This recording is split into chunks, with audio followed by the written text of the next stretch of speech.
विद्यार्थी मित्र, मी शेख हैदर आमच्या इनोव्हेटिव्ह पब्लिकेशनच्या डिजिटल प्लॅटफॉर्मवर आपले हार्दिक स्वागत करतो।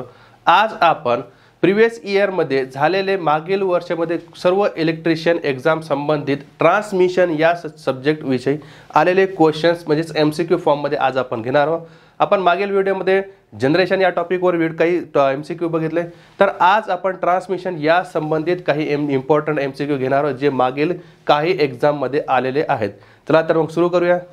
तर इथे सर्वप्रथम पहिला क्वेश्चन आपल्याजवळ आहे बघा, काय म्हटलंय की 33 केव्ही ते 66 केव्हीच्या रेंजमध्ये ऑपरेटिंग व्होल्टेज असलेल्या सिस्टीमसाठी कोणत्या प्रकारचे केबल आवश्यक असते किंवा कोणत्या प्रकारचा केबल वापरला जाते, ज्या ठिकाणी काय की जे व्होल्टेज रेंज आहे, तर व्होल्टेज रेंज किती म्हटलं इथं, व्होल्टेज रेंज म्हटलेले आहे की 33 केव्ही पासून 33 केव्ही पासून 66 केव्ही साठी कोणता केबल काय म्हटलं तुम्हाला बघा इथं कसल्या सिस्टीमसाठी कोणत्या प्रकारची केबल वापरली जाते। ठीक आहे, आता बघ केबल साठी काय करतो आपण, आपल्याकडे माहिती आहे 0 पासून 1 केव्ही म्हणजे किती 1000 व्होल्ट म्हणजेच किती 1 केव्ही साठी 1 केव्ही साठी आपण कोणता केबल वापरतो, तर याच्यामध्ये लो व्होल्टेज कोणता, त्याला आपण लो टेन्शन कोणता केबल वापरतो आपण, लो टेन्शन केबल। ठीक आहे, कोणता केबल 1 केव्ही पर्यंत, इथं लो टेन्शन किती पर्यंत, अप टू 1 केव्ही पर्यंत, अप टू 1 केव्ही पर्यंत। ठीक आहे, मग पुढे काय करायचं, समजा 1 केव्ही पासून पुढे दुसरा कोणता असते आपला हाय टेन्शन केबल, कोणता असते हाय टेन्शन केबल, त्याला आपण म्हणतो HT केबल। तर HT केबल कुठपर्यंत 1 ते 11 केव्ही पर्यंत, 1 ते 11 केव्ही पर्यंत, 1 ते 11 केव्ही पर्यंत कोणता HT म्हणजे कोणता हाय टेन्शन केबल वापरतो आपण। ठीक आहे, पण आता आपल्याला क्वेश्चन काय 33 ते 66 पर्यंत। ठीक आहे, नंतर पुढे जर आपण काय म्हणलं बघा, नंतर काय असते आपल्याकडे सुपर टेन्शन, कोणता असते सुपर टेन्शन केबल कितपर्यंत आपल्या 11 केव्ही ते 33 केव्ही पर्यंत, 11 केव्ही ते 33 केव्ही पर्यंत कोणता असते आपल्याकडे सुपर टेन्शन। ठीक आहे, नंतर पुढे आपण वापरतो एक्स्ट्रा, कुठं extra high voltage, extra voltage म्हणजे कोणता एक्स्ट्रा हाय व्होल्टेज किंवा एक्स्ट्रा हाय टेन्शन म्हणा। ठीक आहे, एक्स्ट्रा हाय टेन्शन त्याला म्हणतो EHT केबल, EHT केबल कुठून 33 केव्ही पासून ते 66 केव्ही पर्यंत। आणि नंतर असते आपल्याला super tension, extra super tension कोणता एक्स्ट्रा सुपर टेन्शन केबल, हे असते 66 केव्ही पेक्षा जास्तच्या व्होल्टेज रेंजवर आपण याला वापरतो। ठीक आहे, पण क्वेश्चन काय होता आपल्याला, क्वेश्चन आपल्याकडे काय होता की आपल्याला क्वेश्चन असा विचारला गेला की 33 ते 11 केव्ही मध्ये कोणत्या प्रकारचा व्होल्टेज म्हणजे या व्होल्टेजवर कोणत्या प्रकारचा आपल्याला अंडरग्राउंड केबल वापरायचं। ठीक आहे, तर यासाठी 33 ते 11 केव्ही साठी काय वापरू आपण 33 ते 11 केव्ही सॉरी 33 ते 66 केव्हीच्या रेंजसाठी कोणत्या प्रकारचं केबल वापरायचं आपल्याला, तर आपण 33 ते 60 केबलसाठी कोणता केबल वापरतो एक्स्ट्रा हाय टेन्शन EHT एक्स्ट्रा हाय टेन्शन केबल। तर एक्स्ट्रा हाय टेन्शन केबल कुठे दिसते, ऑप्शन नंबर 4। तर ह्याला ऑप्शन नंबर 4 बघा या क्वेश्चनचा आन्सर काय म्हटलं तर बघा एक्स्ट्रा हाय टेन्शन केबल। तर एक्स्ट्रा हाय टेन्शन केबल वापरून काय करतो आपण 33 ते 66 केव्हीच्या रेंजमध्ये आपण वापरू एक्स्ट्रा हाय व्होल्टेज केबल। ठीक आहे, नेक्स्ट पुढं हे बघा पिन इन्सुलेटर साधारणपणे काय म्हणलं सुमारे या व्होल्टेज पर्यंत वापरले जाते 100 केव्ही 66 केव्ही 33 केव्ही आणि 25 केव्ही पिन इन्सुलेटर। तर पिन इन्सुलेटर आपण काय करतो इंटरमिडिएट स्टेजमध्ये वापरतो आणि या पिन इन्सुलेटर तर मॅक्झिमम 33 केव्ही पर्यंत आपण काय करतो पिन इन्सुलेटर वापरतो, 33 केव्ही व्होल्टेज रेंज पर्यंत काय वापरतो पिन इन्सुलेटर। याच्या 33 केव्ही पेक्षा जर जास्त व्होल्टेज रेंज होत असेल तर इकॉनॉमिकली म्हणजे आर्थिकदृष्ट्या पिन इन्सुलेटर वापरणे काय होते थोडा महाग ठरते। त्यासाठी आपण काय करतो पिन इन्सुलेटर, तर पिन इन्सुलेटर अप टू कुठपर्यंत 30 केव्ही पर्यंत वापरतात, कुठपर्यंत अप टू 33 केव्ही पर्यंत। मग 33 केव्ही ऑप्शन कुठे, इथं ऑप्शन नंबर, पण हा क्वेश्चन झाला आन्सर काय झाला आपला 33 केव्ही म्हणजे कोणता इन्सुलेटर पिन इन्सुलेटर कुठपर्यंत वापरू आपण 30 केव्ही पर्यंत। ठीक आहे, पुढचा क्वेश्चन आहे बघा, पुढचा काय म्हणलं एसीच्या तुलनेत डीसीचे फायदे काय आहेत। आता एसीच्या कंपॅरेटिव्हली डीसी सिस्टीमचे फायदे काय काय, high frequency, low power factor, high voltage generation, corona proximity आणि स्किन इफेक्ट नाही।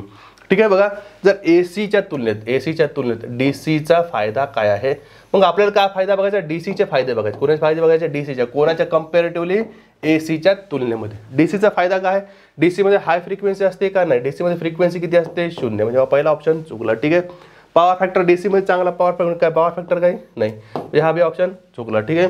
त्याच्यानंतर काय म्हटलं आपल्याला, हाय व्होल्टेज जनरेशन डीसी मध्ये पॉसिबल आहे का, नाही आहे. म्हणजे हाय व्होल्टेज जनरेशन करण्यासाठी आपण काय करतो, अल्टरनेटर वापरतो. तर अल्टरनेटर वगैरे वापरतो कशामध्ये जनरेट होईल, एसी मध्ये.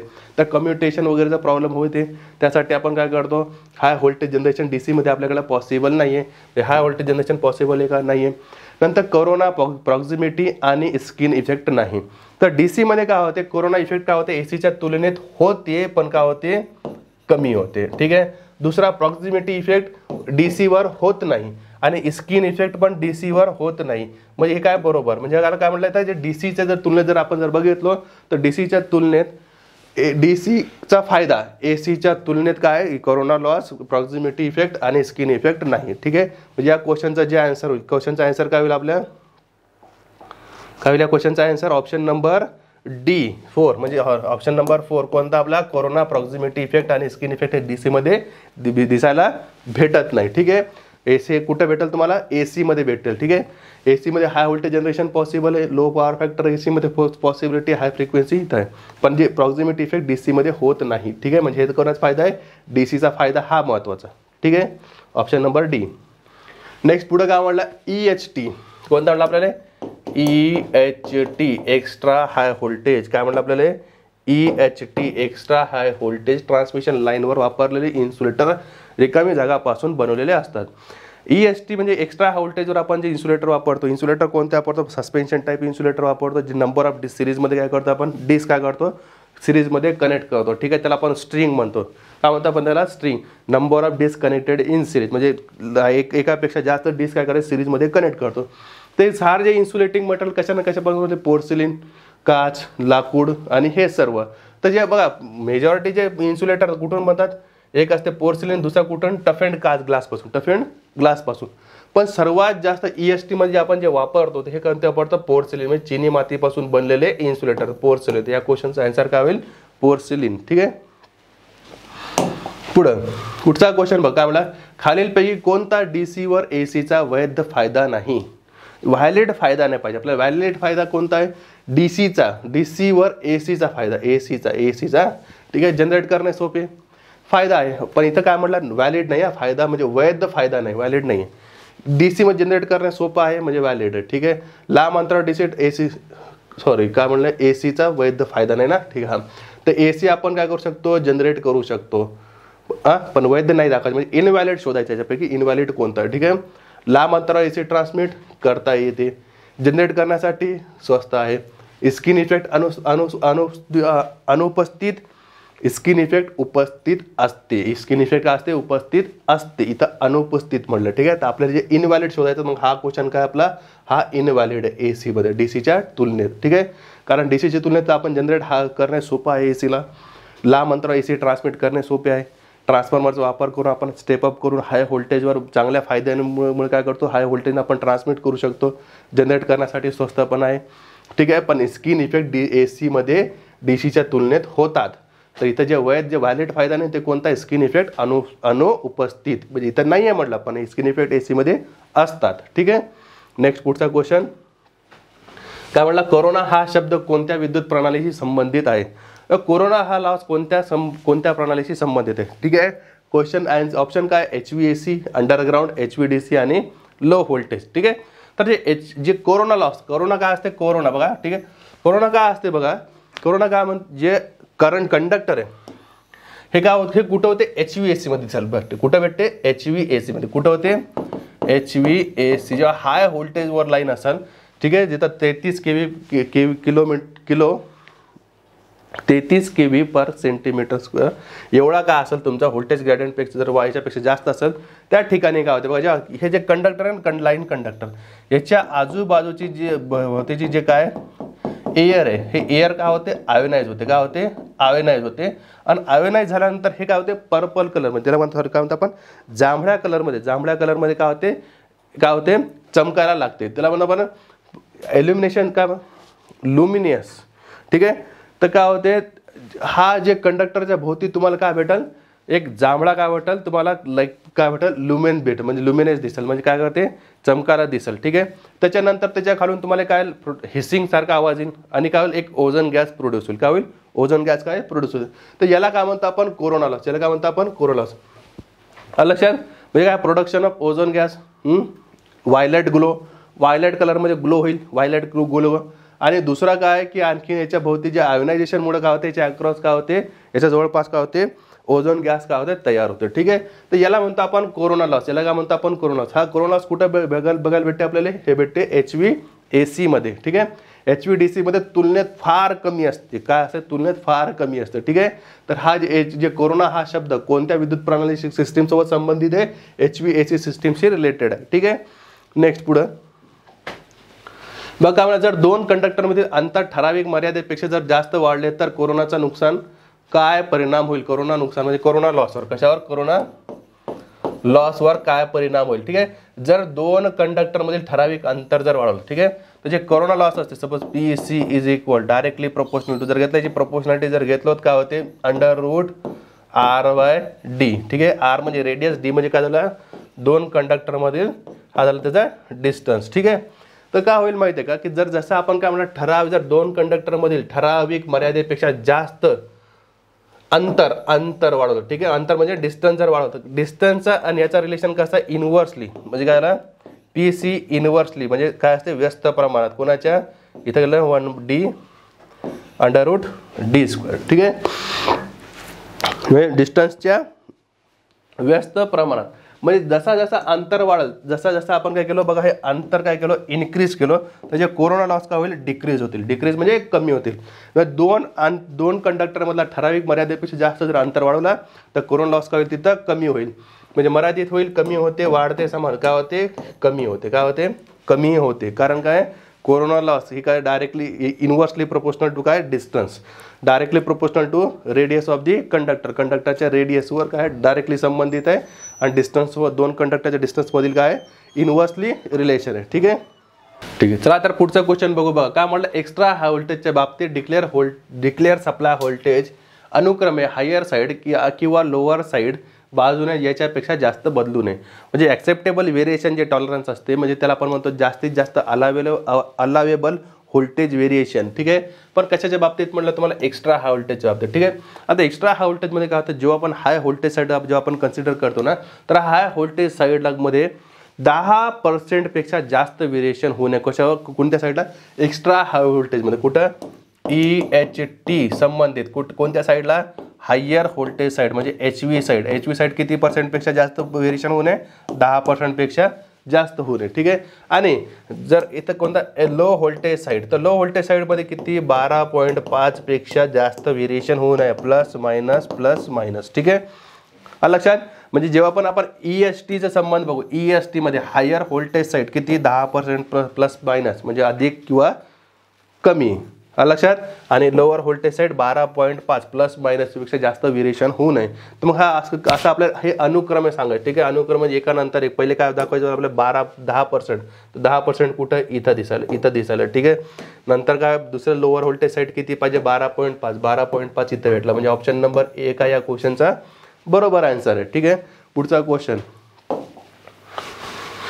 काय म्हणा, शॉर्ट ट्रान्समिशन लाईनचे ABCD कॉन्स्टंट आहेत. कोणते ABCD कॉन्स्टंट आहे शॉर्ट ट्रान्समिशन लाईनचे, option A, option B, option C, option D. Option A मध्ये A = 1, B = Y, C = 0, D = 1, ठीक आहे. बघा, शॉर्ट ट्रान्समिशन लाईन आहे, त्याचे शॉर्ट ट्रान्समिशन लाईनसाठी ABCD जे पॅरामीटर, ठीक आहे. तर बघा, कोणती शॉर्ट ट्रान्समिशन लाईनसाठी आपण काय कन्सिडर, शॉर्ट ट्रान्समिशन लाईन. आता बघा इथं काय म्हटलं आपलं, शॉर्ट ट्रान्समिशन लाईन आपण काय म्हणतो याला, एक तर हे सिमेट्रिकल आहे आणि दुसरी काय रेसिप्रोसिटी आहे. तर बघा, ज्या बी ट्रान्समिशन लाईनमध्ये A आणि D ची व्हॅल्यू काय असेल, इक्वल असेल, A = D, जर D असेल तर त्याला काय म्हणू आपण, सिमेट्री, त्याला काय म्हणू आपण, सिमेट्री, ठीक आहे. आणि AD - BC = 1 जर असेल तर याला काय म्हणू आपण, रेसिप्रोसिटी, ठीक आहे. तर आता हे जी लाईन शॉर्ट ट्रान्समिशन लाईन हे मध्ये हे पण क्रायटेरिया सॅटिस्फाईड होते आणि हे पण क्रायटेरिया काय होते, सॅटिस्फाईड होते, ठीक आहे. तर आता बघा, शॉर्ट ट्रान्समिशन लाईनचे जे ABCD जे पॅरामीटर आहे, तर A आणि D = काय असते, 1. म्हणजे काय झालं बघा, A बी सी आणि डी पाहिजे आपल्याला. तर ए इक्वल टू 1 आणि डी इक्वल टू काय असते 1 असते. ठीक आहे. नंतर बघा बी इज इक्वल टू, तर बी इज इक्वल टू याच्यामध्ये काय असते झेड आणि सी इज इक्वल टू काय असते 0. B is equal to z, c is equal to 0. तर याला आपण असं पण लिहू शकतो ए बी सी डी. ठीक आहे. इक्वल टू काय होईल 1 ए बी झेड 0 1. आलं लक्षात.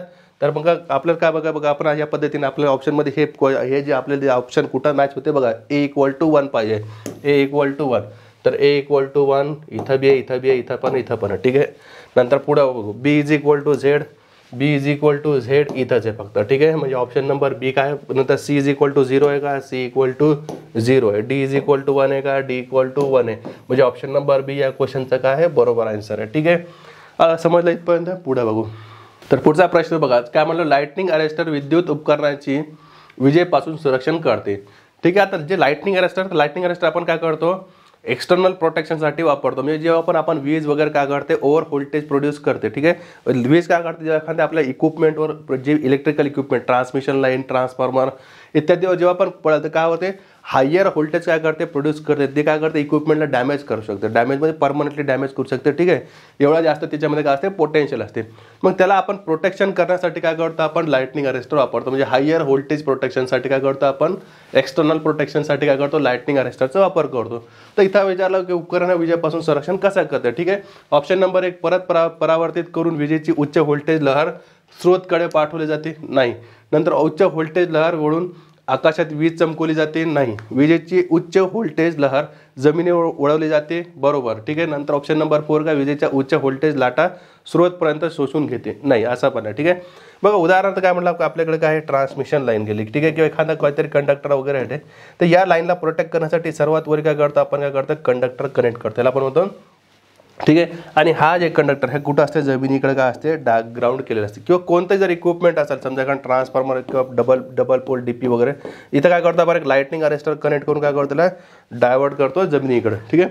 म्हणजे जेव्हा पण वरून विजे कोण काय समजा तुमचं काय लाइटनिंग डिस्चार्ज होईल तर हे डिस्चार्ज काय होते ह्या ट्रान्समिशन लाईनवर येण्याआधीच काय होते जे इथून काय होते जमिनीकडे काय होते डायवर्ट होते म्हणजे बायपास केलं ते. अशा पद्धतीनं जमिनीत काय करतात याला डिस्चार्ज केलं जे लाइटनिंग चार्ज आहे याला जमिनीत काय करतात डिस्चार्ज केलं जाते. ठीक आहे. म्हणजे विजेची उच्च व्होल्टेज लहर जे विजेची उच्च व्होल्टेज लहर ही जी आली हे जमिनीवर काय करते व जमिनीकडे वळवली जाते म्हणजे काय करते डायवर्ट केली जाते. ठीक आहे. म्हणजे या प्रकार लाइटनिंग अरेस्टर काय करते आपला काम करतं. ठीक आहे. म्हणजे या क्वेश्चनचा आन्सर केवळ ऑप्शन नंबर 3. पुढे बघा काय म्हटलं रिकामी जागाच्या मदतीने ट्रॅव्हलिंग व्हेव पासून संरक्षण मिळू शकतं. ठीक आहे. ट्रॅव्हलिंग म्हणजे काय जे हायर व्होल्टेज व्हेव्स असतात जे काय करतात तुमच्या आकाशातून काय करतात जमिनीकडे काय करतात ट्रॅव्हल करतात. तर त्याचा आपण संरक्षण करण्यासाठी आपण कोणता इक्विपमेंट वापरतो ग्राउंड वायर वापरतो अर्थ वायर वापरतो सर्ज डायव्हर्टर वापरतो किंवा रिफ्लेक्टर वापरतो. याच्यासाठी काय वापरतो आपण सर्ज डायव्हर्टर काय वापरतो आपण सर्ज डायव्हर्टर. याचा ऑप्शन नंबर 3. ठीक आहे. पुढे बघा EHV ट्रान्समिशन सिस्टीममध्ये बंडल कंडक्टर वापरतात कारण आता EHV ट्रान्समिशन लाईनमध्ये बंडल कंडक्टर वापरायचं कारण काय बंडल कंडक्टर काय असते बघा बंडल कंडक्टर म्हणजे काय असते हा आपल्याकडे काय असते एका कंडक्टरला काय केलं आपण नंबर ऑफ कंडक्टर काय केलं एकापेक्षा जास्त कंडक्टर म्हणजे नंबर ऑफ कंडक्टर काय केलं इथं काय केलं आपण याच्यामध्ये बंडल केलं. तर बंडलिंग करायला काचा इफेक्ट काय होते बघा बंडल कंडक्टर वापरण्याचा जेव्हा आपण कंडक्टरची बंडलिंग करतो त्याचं कॅपॅसिटन्स काय असते कॅपॅसिटन्स. तर कॅपॅसिटन्स काय होते त्याचा वाढते काय होते कॅपॅसिटन्स वाढते. कॅपॅसिटन्स वाढल्यानंतर वाढते. आणखीन दुसरा काय याचा फायदा काय माहिती का की याच्यामध्ये रेडिओ इंटरफरन्स आहे कोणते जे ट्रान्समिशन लाईनमध्ये काय होतात रेडिओ इंटरफरन्स काय होते कमी होते. रेडिओ इंटरफरन्स काय होते कमी होते. दुसरा याचा मोठा फायदा आणखीन कुठं माहिती आहे का कोरोना लॉस काय होता कोरोना लॉस काय होते कमी होते. ठीक आहे. आणखीन दुसरा महत्त्वाचे बंडलिंगवर काय होते जी करंट कॅरिंग कॅपॅसिटी काय होते करंट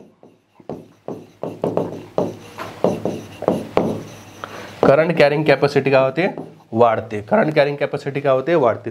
म्हणजे काय झालं बंडलिंग एक भेटला कॅपॅसिटन्स वाढला. कॅपॅसिटन्स वाढल्यानंतर काय झालं तुमचे कोरोना लॉसेस आणखीन कमी झाले. कोरोना लॉसेस कमी झाल्यानंतर काय झालं करंट कॅरिंग कॅपॅसिटी वाढली आणि रेडिओ इंटरफरन्स पण काय झाला आपला कमी झाला. तर इथं बघा तुम्हाला काय म्हणलं EHV ट्रान्समिशन लाईनमध्ये बंडल कंडक्टर वापरण्याचे कारण कोणते कॅपॅसिटन्स वाढते, हो वाढते. कॅपॅसिटन्स कमी होते, नाही.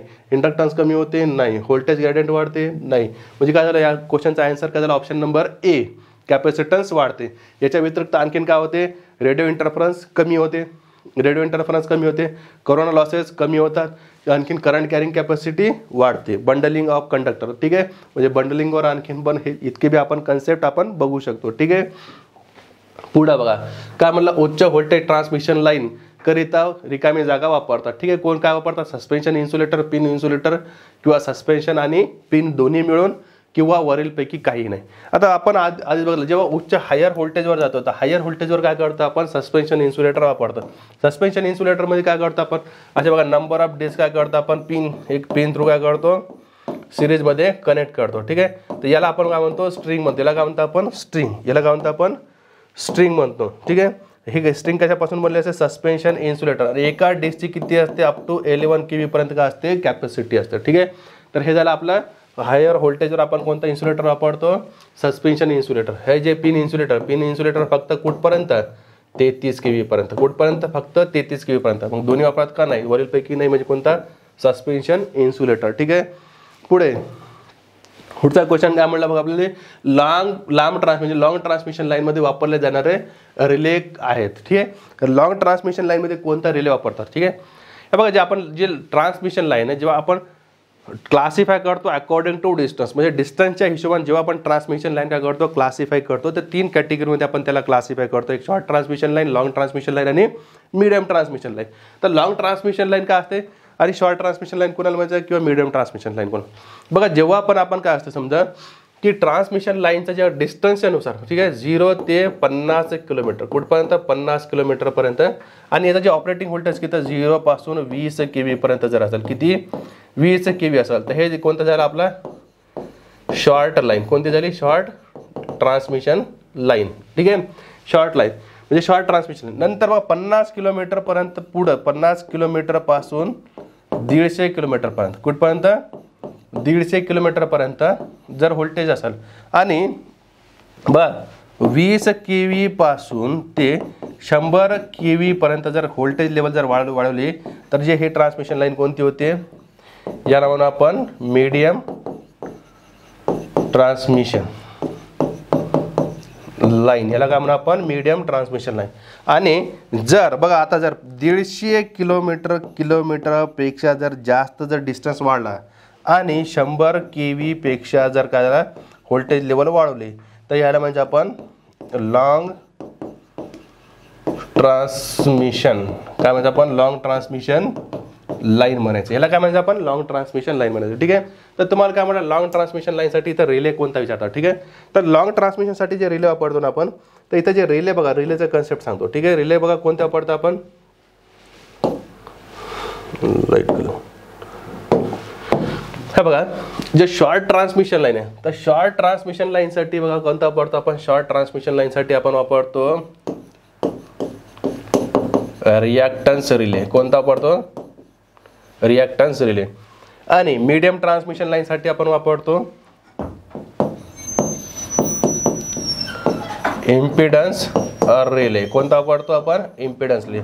आणि लॉंग ट्रान्समिशन लाईनसाठी वापरतो आपण MHO, मोज रिले. कोणता वापरतो, मोज रिले, ठीक आहे.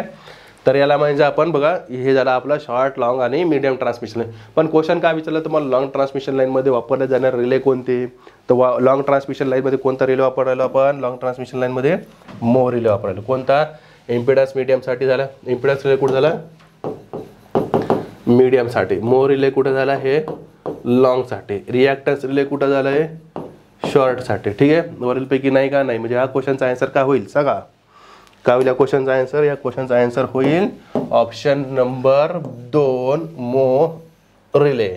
लक्षात, कारण लॉंग ट्रान्समिशन लाईन म्हणले, ठीक आहे. चला पुढे बघा, जेव्हा कंडक्टरमध्ये फ्रिक्वेन्सीवर विद्युत वा रिकामी जागा फ्रिक्वेन्सीवर विद्युत प्रवाह वाहून नेतो, तेव्हा स्किन इफेक्ट होते. म्हणजेच एखाद्या कंडक्टरमधून आपण जर करंट पास केला असता कोणत्या फ्रिक्वेन्सीवर, तर काय होतं, त्याच्यावर स्किन इफेक्ट होते. तर स्किन इफेक्ट हे कुठं होते, स्किन इफेक्ट कुठं होते, हायर फ्रिक्वेन्सीवर. कुठं होते, फ्रिक्वेन्सीवर वाढते, कमी होते, खूप कमी होते आणि मध्यम. म्हणजे कोणत्या फ्रिक्वेन्सीवर, कोणत्या फ्रिक्वेन्सीवर विचारला. कमी फ्रिक्वेन्सी, खूप कमी, मिडियम आणि वाढते म्हणजे जास्त फ्रिक्वेन्सीवर. ठीक आहे. कुठे होईल, जेव्हा फ्रिक्वेन्सी वाढेल ते काय होते, स्किन इफेक्ट वाढते. कारण स्किन इफेक्ट, जे स्किन इफेक्ट स्किन इफेक्ट कशावर डिपेंड करते तुमच्या, डायरेक्टली प्रोपोर्शनल टू पाय μ0 μr f आणि डेल म्हणजे कंडक्ट. बघा हे झालं आपलं relative permeability, free space permeability, relative permeability आणि फ्रिक्वेन्सी आणि हे झाला त्याची कंडक्टिव्हिटी. ठीक आहे. तर इथं काय म्हणलं की जे फ्रिक्वेन्सी जर वाढवली असतात तर फ्रिक्वेन्सी वाढले असता काय होते, त्याच्यावर स्किन इफेक्ट काय होते, वाढते. ठीक आहे.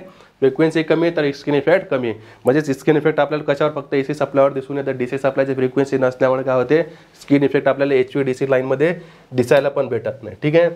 पुढचा क्वेश्चन काय म्हणला, भारतात विद्युत ऊर्जा ट्रान्समिट करण्यासाठी सर्वात जास्त व्होल्टेज आहे 33 kV, 66 kV, 132 kV, 400 kV. ठीक आहे. हे बघा, एक जे भारतात आपण जे व्होल्टेज ट्रान्समिट करायला सध्या, तर भारतात सध्या व्होल्टेज किती आहे, 765 kV पण आहे. ठीक आहे.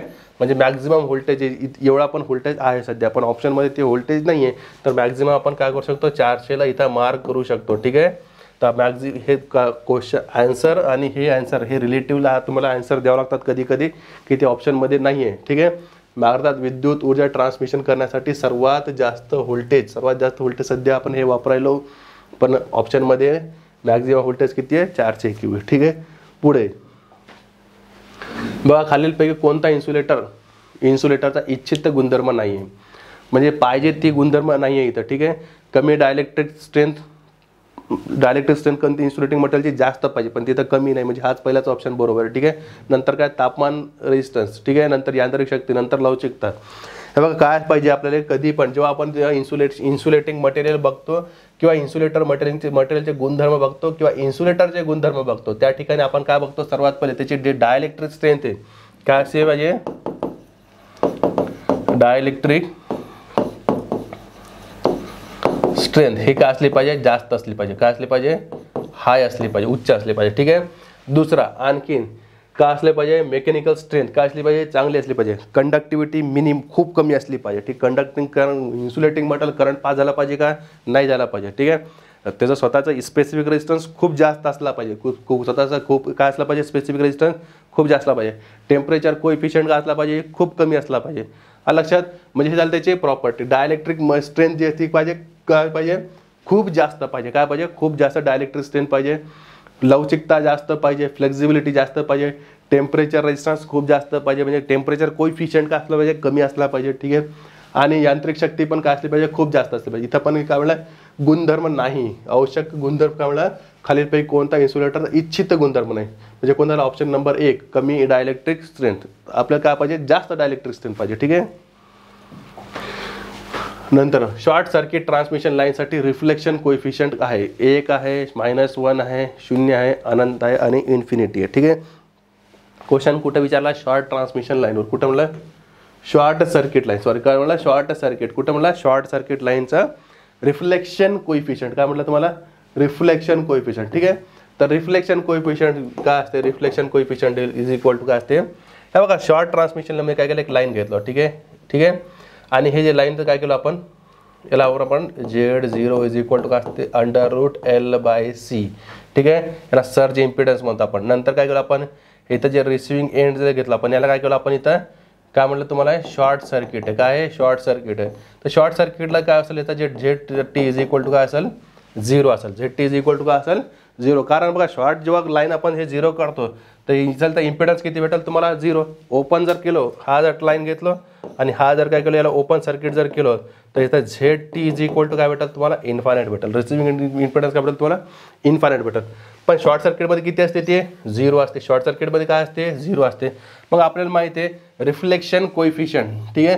शॉर्ट सर्किटचा रिफ्लेक्शन कोएफिशियंट माहिती का, रिफ्लेक्शन कोएफिशियंट काय असेल, याला काय म्हणतो आपण, reflection coefficient is equal to असते ZT minus Z0 divide by ZT plus Z0. ठीक आहे. तर आपल्याला बघायची व्हॅल्यू ठेवून द्या. ठीक आहे. तर ZT इज इक्वल टू किती, 0 मायनस Z0 ठेवतो. ठीक आहे. Z0 ही व्हॅल्यू ठेवायची, पण याला इथे फक्त तात्पुरता Z0 ठेवतो. ठीक आहे. आणि ZTची परत व्हॅल्यू किती आहे, 0 प्लस Z0. तर इथं काय भेटेल आपल्याला बघा, -Z0 डिवाइड बाय Z0. ठीक आहे, आलं लक्षात. तर काय होईल, हे Z0 म्हणजे काय आला सेम, म्हणजे काय आला minus equal to -1 equal to -1. समजलं इथपर्यंत. म्हणजे काय reflection coefficient of short circuit transmission line, short circuit transmission line असेल त्याचं रिफ्लेक्शन कोएफिशियंट माहीत करायचं असेल तर या पद्धतीने आपण त्याला माहीत करू. आपल्याला किती भेटला -1. -1 कुठे, ऑप्शन नंबर 2. तर या क्वेश्चनचा आन्सर काय होईल, option number 2 -1. Reflection coefficient of short circuit line is equal to -1. पुढे काय म्हणलं, कंडक्टरचा स्किन इफेक्ट.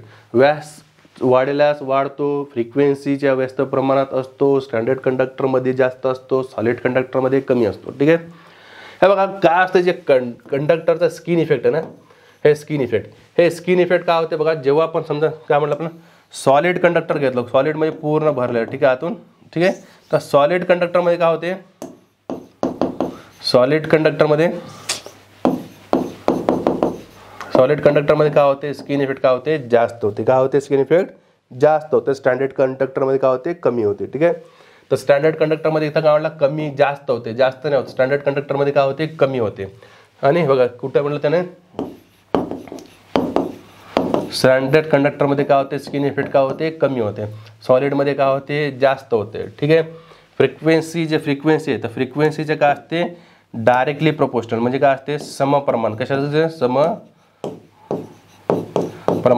समप्रमाणात असते. ठीक आहे, आणखीन व्यास म्हणजे जे काय असते, स्किन इफेक्ट काय असते, डायरेक्टली प्रोपोर्शनल टू d², म्हणजे काय असते, समप्रमाणात कोणाच्या, डायमीटरच्या स्क्वेअरवर. ठीक आहे, आता बघा इथं दिलेल्या ऑप्शनमध्ये इथं तुमचं कोणती वस्तू इथं मॅच होते आणि कोणती वस्तू मॅच होत नाही हे बघायचं आपल्याला. ठीक आहे, फ्रिक्वेन्सी वाढल्यास वाढते, व्यास काय म्हणलं, पहिला ऑप्शन काय, व्यासच्या वाढीस वाढते, समप्रमाणात व्यासच्या वाढीत डायमीटरचे, बरोबर. हे म्हणजे ऑप्शन नंबर 1 बरोबर आहे. ठीक आहे, कारण काय असते, जे स्किन इफेक्ट आहे, स्किन इफेक्ट काय असते, डायरेक्टली प्रोपोर्शनल टू डायमीटरच्या स्क्वेअरवर. ठीक आहे, म्हणजे डायमीटरच्या वर्गाच्या समप्रमाणात असते. ठीक आहे, फ्रिक्वेन्सीच्या व्यस्त प्रमाणात असते का नाही, फ्रिक्वेन्सीचे काय असते, समप्रमाणात असते. फ्रिक्वेन्सीचे काय असते, समप्रमाण. इथं व्यस्त प्रमाण म्हणलं म्हणजे चुकलं. ठीक आहे, स्टँडर्ड कंडक्टरमध्ये काय होते, जे स्किन इफेक्ट काय होते, कमी होते. स्टँडर्ड कंडक्टरमध्ये जास्त म्हटलं म्हणजे हा बी चुकलं. ठीक आहे, सॉलिड कंडक्टरमध्ये स्किन इफेक्ट काय होते, जास्त होती. पण इथं सॉलिड कंडक्टरमध्ये काय म्हणलं, सॉलिड कंडक्टरमध्ये कमी म्हणलं, उलटा म्हणलं. ठीक आहे, हे इथं बी उलट्या म्हणलं. म्हणजे काय झालं, या क्वेश्चनचा बरोबर आन्सर होईल, व्यास वाढल्यास काय होते, वाढते. ठीक आहे, पुढचा क्वेश्चन काय म्हणलं बघा, ओव्हरहेड लाईनमध्ये सॅग काय असते, ओव्हरहेड लाईनमध्ये सॅगचा फॉर्म्युला काय असते, sag S is equal to काय असते, WL² डिवाइड बाय 8T. तर यामध्ये जे हे L आहे, हे L काय दर्शवते असा क्वेश्चन आहे. क्वेश्चनमध्ये इथं थोडंसं काय तर मिस्टेक आले. ठीक आहे, क्वेश्चनमध्ये काय दिले तुम्हाला, की जर ओव्हरहेड लाईनमध्ये सॅग इज इक्वल टू काय असेल, पाहिजे,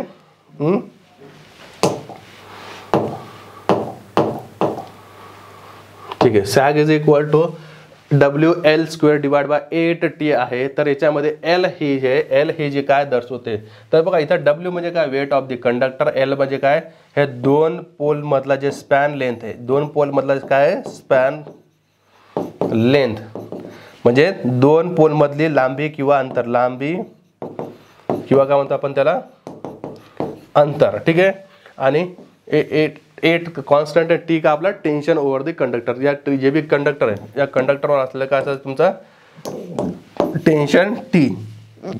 ठीक आहे, क्वेश्चनमध्ये काय म्हणलं तुम्हाला, ओव्हरहेड लाईनमध्ये सॅग काय असेल, S is equal to WL² divide by 8T असेल. तर L काय दर्शवते, पोलची लांबी, कंडक्टरची लांबी, स्पॅनची लांबी, क्रॉस हाताची लांबी. क्रॉस हा म्हणजे काय असेल, क्रॉस आर्म असतात ना, याला आपण क्रॉस आर्म म्हणतो. ठीक आहे, तर इथं काय जे स्पॅनची लांबी याला काय म्हणतो आपण, स्पॅन लेंथ बिटवीन 2 कंडक्टर काय असते, L, त्याला म्हणतो आपण स्पॅनची लांबी. ठीक आहे, पुढे हे बघा आपला horn gap type surge diverter आहे, लाइटनिंग अरेस्टर आहे, व्होल्टेज रेग्युलेटर आहे, ओव्हरलोड ट्रिपिंग कॉन्टॅक्ट आहे, किंवा एअर ब्रेक, सर्किट ब्रेकर. तर बघा हॉर्न गॅप जे आहे ना, तर हॉर्न गॅप हे कोण, हे काय सर्ज डायव्हर्टर म्हणजे काय असते, लाइटनिंग अरेस्टर. काय असते, लाइटनिंग अरेस्टर. ठीक आहे, पुढे बघा जर ओव्हरहेड ट्रान्समिशन लाईनची लांबी सुमारे 50 ते 150 किलोमीटर असेल आणि लाईन व्होल्टेज साधारणपणे जास्त असेल, म्हणजेच किती 20 kV ते 100 kV असलं त्याला काय म्हणतात, ठीक आहे. Short transmission line, medium transmission line, long transmission line काय म्हणायचं, ठीक आहे, किंवा हाय व्होल्टेज ट्रान्समिशन. आताच आपण थोड्या वेळ मागच्या क्वेश्चनमध्ये आपण डिस्कस केलो की जेव्हा आपण काय होते, समजा 50 किलोमीटरपर्यंत लाईन जर असेल आणि व्होल्टेज 20 kV जर असेल त्याला शॉर्ट ट्रान्समिशन लाईन म्हणायचं. आणि 50 ते 150 किलोमीटर असेल, 50 ते 150 किलोमीटर असेल आणि व्होल्टेज 200 ते 100 kV 20 kV, किती 20 kV ते 100 kV असेल तर त्याला म्हणायचं आपण मीडियम ट्रान्समिशन लाईन. त्याला काय म्हणायचं आपण, मीडियम ट्रान्समिशन लाईन, ठीक आहे. पुढे काय म्हणा, ट्रान्समिशन लाईनमध्ये रिकामी जागावरून स्टॅबिलिटी वाढवला जाते. शंट इम्पिडन्स वापरा किंवा दोन्ही सिरीज कॅपॅसिटन्स आणि शंट कॅपॅसिटर आणि सिरीज कॅपॅसिटर. तर स्टेबिलिटी वाढवण्यासाठी आपण काय करतो, शंट आणि सिरीज दोन्ही कॅपॅसिटरचा वापर केला जातो, ठीक आहे. तर ऑप्शन नंबर बी या क्वेश्चनचा योग्य आन्सर होईल, ठीक आहे. पुढे बघा, ओव्हरहेड डिस्ट्रीब्युशन लाईनमध्ये डिपार्टमेंटल कनेक्शनसाठी विद्युत ऊर्जा जोडली जाते, म्हणून ह्या रिकामी जागाचा वापर केला जातो. त्या डिपार्टमेंटल कनेक्शन घेण्यासाठी किंवा सर्व्हिस लाईनवर टॅप करण्यासाठी आपण कोणत्या प्रकारचा जॉईंटचा वापर करतो. लाईनवर टॅपिंग करण्यासाठी कोणत्या जॉईंटचा वापर करतो आपण, T joint, rat tail joint, peat tail joints, Western Union joint. तर टॅपिंगसाठी लाईनवर टॅप करून काय करतो, मग सप्लाय जेव्हा घेतो तेव्हा कोणता जॉईंट वापरतो आपण, टी जॉईंट वापरतो. कोणता जॉईंट वापरतो आपण, टी जॉईंट काय करतो, वापरतो, ठीक आहे. पुढे बघा काय म्हटलं, शंट ॲडमिटन्स सर्किटसाठी ट्रान्समिशन लाईन पॅरामीटर काय आहेत. आता शंट लाईनसाठी बघा, शंट ॲडमिटन्ससाठी जसं शॉर्ट ट्रान्समिशन लाईनचे पॅरामीटर कोणते, ठीक आहे. शंट ॲडमिटन्ससाठी काय करतो आपण, बघा आपण जसं शॉर्ट ट्रान्समिशन लाईन बघितली होती ते हे झालं आपला कोणता होता, हे सिरीज पॅरामीटरसाठी, ठीक आहे. पण इथं तुम्हाला म्हटलं शंट पॅरामीटरसाठी काय, शॉर्ट ट्रान्समिशन लाईनचे पॅरामीटर काय, हे आपला शंट पॅरामीटर, ठीक आहे. आता याच्यामध्ये ABCD पॅरामीटर काय, ठीक आहे. आपल्याला माहिती आहे A = 1 असते, ठीक आहे. B = 0, C = Y आणि D परत 1, म्हणजे A = D असते, ठीक आहे. म्हणजे काय झालं, सिमेट्रिकल लाईन आहे. मग हे झाले तुम्ही शंट पॅरामीटर, ठीक आहे. शंट ॲडमिटन्ससाठी शॉर्ट ट्रान्समिशन लाईनचे पॅरामीटर. मग हे जे ऑप्शन आहेत हे ऑप्शन कुठं मॅच होतात बघा, A = 1 इथं आहे, ठीक आहे. B = 0 कुठं आहे, B 0 0 0 0 इथं आहे, म्हणजे ठीक आहे. म्हणजे 1 2 3 तीन ऑप्शन सध्या अलाइव आहे, ठीक आहे. पुढं C = Y इथं आहे, ठीक आहे. बरोबर आहे, म्हणजे हेचा ऑप्शन आपला ऑलरेडीच कटला होता. आता इथं आहे, ठीक आहे. D = 1 कुठे आहे, इथं आहे, म्हणजे कोणता ऑप्शन नंबर 1 बरोबर आहे का, A = 1, B = 0, C = Y, D = 1, म्हणजे ऑप्शन नंबर 1 का या क्वेश्चनचा आन्सर आहे, बरोबर, ठीक आहे. A = 0 तर नाहीच आहे ना, 1 नाही, ठीक आहे. ऑप्शन नंबर 1 का आपला बरोबर आहे, ठीक आहे. पुढे बघ, खालीलपैकी कोणत्या पॉवर ट्रान्समिशन लाईनमध्ये रिॲक्टिव्ह पॉवरची आवश्यकता नसते. आता रिॲक्टिव्ह पॉवरची आवश्यकता कोणत्या लाईनमध्ये असते, आपण HVDC लाईनमध्ये काय असतं, रिॲक्टिव्ह पॉवर लाईनची आवश्यकता नसते. तर ऑप्शन नंबर काय, साधारणपणे AC ट्रान्समिशनमध्ये ॲक्टिव्ह रिॲक्टिव्ह पॉवर दोन्ही असते. HVDC मध्ये काय असते, रिॲक्टिव्ह पॉवरची आवश्यकता नसते, ठीक आहे. हे वितरण DC ट्रान्समिशन HVAC नाही आहे, ठीक आहे. तर ऑप्शन नंबर 2 का या क्वेश्चनचा बरोबर आन्सर आहे, ठीक आहे. पुढे बघा, इन्फिनिटी बसमध्ये कोणते 2 पॅरामीटर कॉन्स्टंट असतात, ठीक आहे. Electric current frequency, voltage frequency, active power, reactive power, active power आणि रोटर अँगल. ते इन्फिनिटी बसमध्ये काय असते, इन्फिनिटी बस कोणाला म्हणायचं की जेव्हा एकापेक्षा जास्त अल्टरनेटर ट्रान्सफॉर्मर जेव्हा आपण पॅरलली कनेक्ट करतो त्याला आपण इन्फिनिटी बस और इन्फानाइट बस. तर इन्फानाइट बसमध्ये काय असते, इलेक्ट्रिक करंट आणि फ्रिक्वेन्सी समान असते, व्होल्टेज आणि फ्रिक्वेन्सी. इथं काय असते, व्होल्टेज आणि फ्रिक्वेन्सी काय असते, कॉन्स्टंट असते. व्होल्टेज आणि फ्रिक्वेन्सी काय असते, इथं इन्फानाइट बसवर काय असते, कॉन्स्टंट असते, ठीक आहे. बघा खालीलपैकी कोणते ओव्हरलोड रिले नाही. आता खालीलपैकी ओव्हरलोड रिले कोणते, electromagnetic relay, static relay, thermal relay आणि इंडक्शन रिले. तर बघा इथं जे इलेक्ट्रोमॅग्नेटिक रिले, थर्मल रिले आणि इंडक्शन रिले हे तिन्ही रिले कोणते आहेत, आपले ओव्हरलोड रिले आहेत, ठीक आहे. म्हणजे स्टॅटिक रिले काय ओव्हरलोड रिले नाही आहे. तर या क्वेश्चनचा आन्सर केला ऑप्शन नंबर 2 स्टॅटिक रिले, ठीक आहे. या पुढे काय म्हणलं, कोणत्या प्रकारच्या ट्रान्समिशन लाईनची सुरुवातीची किंमत जास्त असते, म्हणजे initial cost or erection cost of transmission line सर्वात जास्त असेल. Overhead transmission line, HVDC transmission line, HVAC transmission line आणि अंडरग्राऊंड ट्रान्समिशन लाईन. तर बघा बाकीच्या तुलनेमध्ये अंडरग्राऊंडचं जे असते काय असते, ट्रान्समिशन लाईन इरेक्शन कॉस्ट काय असते, म्हणजे सुरुवातीचं इनिशियल कॉस्ट काय असते, सर्वात जास्त असते. नंतर काय होते बघा, सुरुवातीचाच खर्च काय अंडरग्राऊंडमध्ये काय जास्त आहे. नंतर फॉल्ट डिटेक्शन थोडासा, मेंटेनन्स थोडासा काय थोडासा क्रिटिकल आहे, फॉल्ट डिटेक्शन थोडंसं अवघड आहे. नंतर आणखीन काय याच्यामध्ये बेनिफिट काय की चान्स ऑफ फॉल्ट काय सर्वात कमी येतात. ठीक आहे. नंतर लॉसेस पण काय बाकी काय याच्यामध्ये थोडेफार याच्या तुलनेमध्ये काय कमी असतात. ठीक आहे. म्हणून अंडरग्राऊंड केबल जे आहे थोडासा ॲडव्हान्टेज, फायदे पण भरपूर आहे. कोणते फायदे आहे त्याचे की याच्यामध्ये चान्स ऑफ फॉल्ट काय आहे कमी होतील. कमी फॉल्ट झाल्यामुळे जी रिलायबिलिटी काय त्याची वाढते, विश्वसनीयता वाढते त्याची.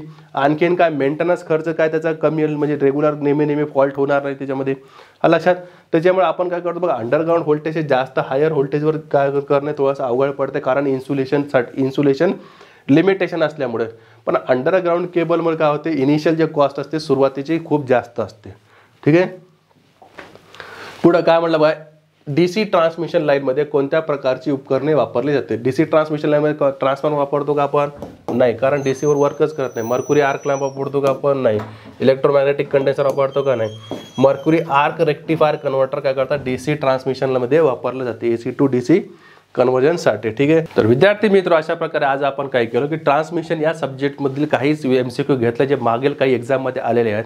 हा ट्रान्समिशन सब्जेक्ट हा खूप इम्पॉर्टंट आहे आपल्या ट्रान्सको एक्झामच्या संबंधित. तर आपण यातला एक पहिला पार्ट म्हणून हा क्वेश्चन हा सेट घेतलो.